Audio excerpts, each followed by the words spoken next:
ખેડૂતોનું વળતર ચૂકવવામાં આવ્યું. બિન પિયત હોય તો 11,000 પ્રતિ હેક્ટર, પિયત હોય તો 22,000 2 હેક્ટરની મર્યાદામાં. આ વાત થઈ ઓગસ્ટ મહિનાની. જુલાઈનું નુકસાન, ઓગસ્ટનું નુકસાન, જે નુકસાન હતું ક્યાંક ને ક્યાંક એવું પણ બન્યું એ વખતે ખૂબ આક્ષેપો થઈ આ ઓફિસ પર, આ ખુરશી પર, કે ક્યાંક ને ક્યાંક ઓફિસમાં બેસી અને નુકસાનના આંકડા લખવામાં આવ્યા. વાસ્તવિકતા એ હતી કે ખેતર ઉપર સર્વે નંબર પર ગામડાઓમાં જવાનું હતું ગ્રામ સેવકે તમારી ટીમે, તો નથી ગયા. અમે પણ માનીએ છીએ જે સમય મર્યાદા આપી એમાં ન પહોંચી શકાય તો તમારે ઓફિસમાં બેસીને બધા ખેડૂતોનું નુકસાન લખી દેવું હતું, કારણ કે બધા ખેડૂતોને ત્યાં પાણી ભર્યું હતું, એ તો અહીંથી સ્વીકારતા આપણે. આ વાત રહી જુલાઈ ઓગસ્ટની, કે ત્યારે તો ખેડૂતોને વળતર મળ્યું પણ સંતોષકારક ન મળ્યું. સર્વે થયો એ સંતોષકારક ન થયો. પછી જે રડ્યો ગયો પાક થોડો પણ ખેડૂતોનો બચ્યો હતો, આ તૈયાર પાક ઉપર કમોસમી વરસાદ થયો ઓક્ટોબર 2024માં, અને 2024 નો ઓક્ટોબરનો વરસાદ હતો એ ખેડૂતોનો તૈયાર થયેલા પાક પર પાણી ફેરવી દીધું અને ખેડૂતોનું પાક નુકસાન થયું. એ વખતે અમે હજારો ખેડૂતોની સંખ્યામાં રજૂઆત કરવા આવેલા. અહીંયાથી તમે રિપોર્ટ પણ કરેલો કે ખરેખર પાક નુકસાન છે. સરકારમાં રિપોર્ટ થયો, સરકાર દ્વારા આશ્વાસન આપવામાં આવ્યું, કલેક્ટર સાહેબ દ્વારા અમને આશ્વાસન આપવામાં આવ્યું, અહીંયા ખુરશી પરથી તમે અધિકારીઓએ પણ અમને આશ્વાસન આપ્યું. આ વળતરની ઉઘરાણી અમે ચાલુ રાખી. ગયા મહિને વળતરની, આ મહિનાની શરૂઆતમાં, ગયા મહિનાના એન્ડમાં, ઓક્ટોબર 2024ની જે વળતરની અમારી માંગણી હતી એ સરકારે જાહેરાત કરી કે આ વળતર ખેડૂતોને મળવા પાત્ર છે. જે ખેડૂતોને પાક નુકસાન હતું એ ઓનલાઈન અરજી કરશે 14 તારીખથી 28 તારીખ, એટલે કે 14/7 થી 28/7 સુધીમાં. આ મહિનાની વાત કરું છું. આ 14 દિવસમાં ખેડૂતોએ અરજી કરવાની હતી. એક પણ દિવસ તમારું પોર્ટલ ચાલુ રહ્યું નથી, એટલે કે સરકારનું. ખેડૂતો બાપડા ઓનલાઈન અરજી કરવા વીસી ને જાય, ત્યાં જાય, બીજા કોઈ ઓનલાઈન કામ કરતા હોય, ખેડૂત અભણ છે, એ અરજી કરવા માટે વારંવાર ધક્કા ખાતો હતો. 14 દિવસમાં તમારી વેબસાઇટ, તમારું પોર્ટલ એક દિવસ ખુલ્યું નહીં. આજે પરિસ્થિતિ એવી થઈ, સમય પૂરો થઈ ગયો 14 દિવસનો. હવે ખેડૂતોને અરજી કરવાની છે, અરજી કરવાની ક્યાં? અને પોર્ટલ ખોલ્યું નથી, એટલે કે ટેકનિકલ ખામીથી ખેડૂત અરજી કરવાથી વંચિત રહ્યો. એના માટે તમે શું વિચાર્યું, તમે શું કર્યું, તમારા સુધી ફરિયાદ આવી કે શું થયું?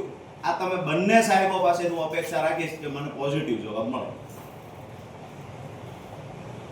હવે એ બાબતે સરકારમાં જે વહીવટી બાબત છે કે વહીવટી હજી નિર્ણય આ બાબતે કોઈ નિર્ણય લેવાનો નથી. નિર્ણય લેવાય છે જે ઉપરથી એ તમને જાણ કરીશું. તમે અહીંયાથી 14 દિવસ પોર્ટલ ન ખુલ્યું, ખેડૂત અરજી ન કરી શક્યા, તો તમે પણ જાણો છો ખેડૂત અરજી નથી કરી શક્યો મતલબ એ વળતરથી વંચિત રહેશે. તો ટેકનિકલ ખામી, અમે તો વ્યક્તિગત કોઈની વાત નથી, હિરેન સાહેબ હશે, ચૌધરી સાહેબ, પણ આ ખુરશીમાં બેઠેલા અધિકારીએ 14 તારીખથી ફરિયાદો આવતી, પોર્ટલ ખુલતું નથી. તમે અહીંયાથી ઉપર ફરિયાદ કરી, હા કે ના? અમે કરેલી છે. તમે લેખિતમાં ફરિયાદ કરી છે?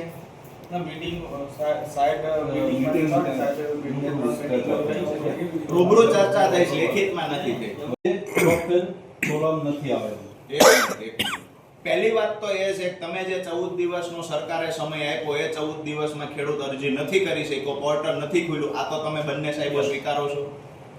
સ્વીકારો છો ને? હા, નથી. ઓકે, તો મતલબ એવો છે કે કાં તો તમારે સમય મર્યાદા વધારવી પડશે, ફરી વખત પોર્ટલ ખોલવું પડશે, સમય આપવો પડશે, યા તો ઓફલાઈન અરજીઓ ખેડૂતોને સ્વીકારવી પડશે. અમે તમે જે કહો છો જૂની અરજીઓ થઈ હતી એ મુજબ અમે લઈ લઈએ. તો જૂની અરજીઓમાં તો ઘણા ખેડૂત એવા છે જે નથી કરી શક્યા. અમે આવેદનપત્ર આપવા આવ્યા, સાથે હતા એ ખેડૂતોએ અરજી કરી છે, બરાબર છે. આપણે એ વખતે ઓક્ટોબરમાં અરજી વળતર મળશે કે કેમ આ પણ એક સવાલ હતો. તો બધા ખેડૂત અરજી નથી કરી શક્યા. નંબર 2, તમે હવે ખેડૂતને નુકસાન હતું કે કેમ, હવે 1 વર્ષ પછી તમે કેમ નક્કી કરી શકવાના છો? તો અમારી વાત એટલી છે કે જેટલા પણ ખેડૂત બાકી રહ્યા છે, ઓગસ્ટમાં જેને વળતર ચૂકવી દીધું, નહિવત ભલે આપ્યું છે, પણ એ ખેડૂતોને આપણે સાઈડ કરીએ. પણ ત્યાર પછી જેટલા ખેડૂત બાકી રહ્યા છે, આનો તો તમે માનો છો ને, કમોસમી વરસાદને અતિવૃષ્ટિએ ખેડૂતોનો પાક નિષ્ફળ બનાવી દીધો હતો, પાણી ફેરવી દીધું. તો બાકી રહેલા જે ખેડૂત છે એ તમામ ખેડૂતનો સમાવેશ થઈ જાય તો જ ખેડૂતને ન્યાય મળે. બાકી પોર્ટલની, કાં તો પોર્ટલની સમય મર્યાદા વધારો. તમારી રજૂઆત સરકારની આપી દો. વિચારણામાં જ છે. સરકારી બાબતમાં કોઈ સમય વિરોધ છે. મર્યાદા વધારવાની છે, એના ઉપર નિર્ણય કરશે એ અમે કરીશું. હું તમને સાહેબ આજે સંયમ રાખીને કહેતો જાઉં છું કે 10 દિવસની સમય મર્યાદા આપીએ છીએ, કાં તો પોર્ટલની સમય મર્યાદા ખેડૂતને ઓનલાઈન અરજી કરવાની સમય મર્યાદા વધારો અને પોર્ટલ કમ્પ્લીટલી તમામ દિવસ સુધી ખુલ્લું રહેવું જોઈએ, યા તો ખેડૂતો જે બાકી રહ્યા છે ઓગસ્ટમાં વળતર મળી ગયું હોય એ ભલે નહિવત મળ્યું છે પણ એને આપણે સાઈડ કરી દઈએ, પણ જેટલા ખેડૂત બાકી છે યા તો ઓફલાઈન અરજી આવી છે અને બાકીના ખેડૂતો હવે ઓફલાઈન અરજી કરી દે. અને અરજીનો પણ વિષય ક્યાં આવે છે? હું તો એ કહું છું કે ઓગસ્ટમાં ચૂક્યું બાકી રહેલા ખેડૂતને તમામનો સમાવેશ કરી લ્યો. આ બે બાબતે નિર્ણય સાહેબ આવનાર 10 દિવસમાં લેવાઈ જાય એવી અપેક્ષા રાખીએ છીએ. આ સંયમથી વિનમ્ર ભાવે તમને કહીને જાઉં છું, 10 દિવસમાં નિર્ણય નહીં લેવાય તો આ ઓફિસનો ઘેરાવ હું હજારો ખેડૂતોને સાથે રાખીને કરીશ.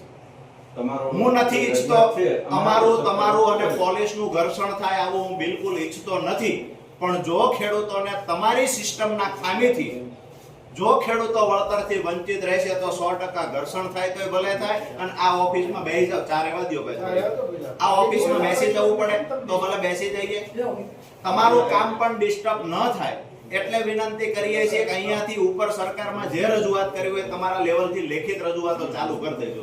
નંબર 2, તમે જે કીધું કે અગાઉ મૌખિક કરી છે, સાહેબ તમે તો એક અધિકારી છો, મૌખિક રજૂઆતનું પરિણામ શું આવશે? તમે ઉપર રજૂઆત કરશો, કલેક્ટર સાહેબની મીટિંગમાં કહેશો, પણ મૌખિકનું પરિણામ શું છે?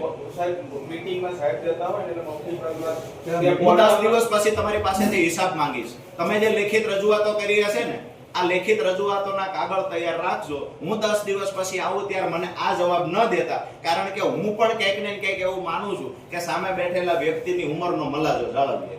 જો 10 દિવસ પછી આને આ જવાબ મને મળ્યો. આમ તો જ્યારે પણ ખેડૂતોને વળતર ચૂકવવાની વાત આવે, સહાય ચૂકવવાની વાત આવે ત્યારે સરકાર દ્વારા વારંવાર ખેડૂતોની મજાક થતી હોય આવા દ્રશ્યો સામે આવ્યા છે.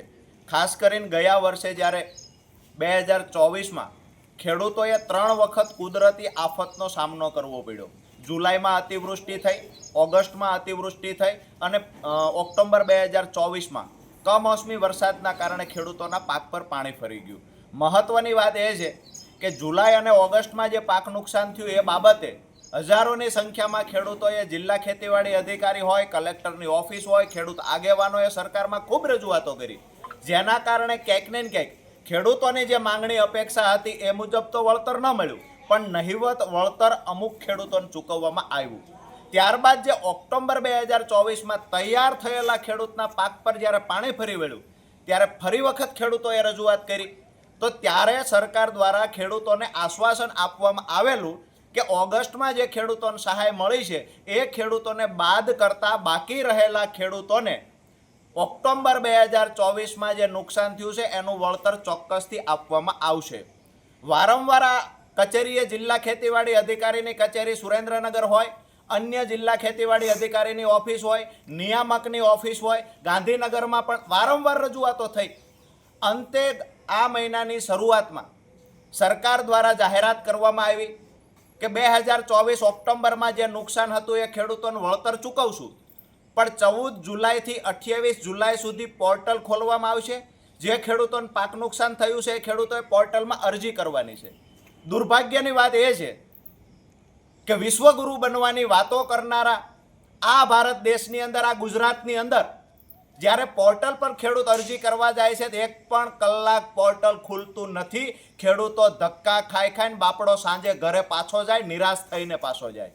એટલે જે 14/7થી 28/7 સુધી સમય આપવામાં આવ્યો તો અરજી કરવાનો, આ સમયગાળા દરમિયાન પોર્ટલ ન ખુલવાથી ખેડૂત અરજી કરી શક્યો નથી. ફરી વખત સમય વધારો કરવા માટે પણ સરકાર દ્વારા કોઈ જાહેરાત કરવામાં આવી નથી. ત્યારે આજે અમે 10 દિવસના અલ્ટિમેટમ સાથે જિલ્લા ખેતીવાડી અધિકારી સુરેન્દ્રનગરની ઓફિસ રજૂઆત કરવા આવ્યા છીએ કે 10 દિવસની અંદર કાં તો ખેડૂતોની ઓફલાઈન અરજી સ્વીકારવાની જાહેરાત કરવામાં આવે, યા તો જે બાકી રહેલા ખેડૂત છે જેને ઓગસ્ટમાં વળતર નથી મળ્યું આ તમામ ખેડૂતનો સમાવેશ થાય, યા તો તમારા પોર્ટલની સમય મર્યાદા વધારી 10 દિવસમાં સરકાર તરફથી પોઝિટિવ નિર્ણય લઈ ખેડૂતોને વળતર ચૂકવવાની જાહેરાત કરવામાં આવે. જો 10 દિવસમાં જાહેરાત નહીં થાય તો ન છૂટકે ગાંધી ચિંધ્યા માર્ગે આ કચેરીનો ઘેરાવ કરવા આમ આદમી પાર્ટી કિસાન સંગઠન ખેડૂતોને સાથે રાખી આ નિર્ણય લેશે.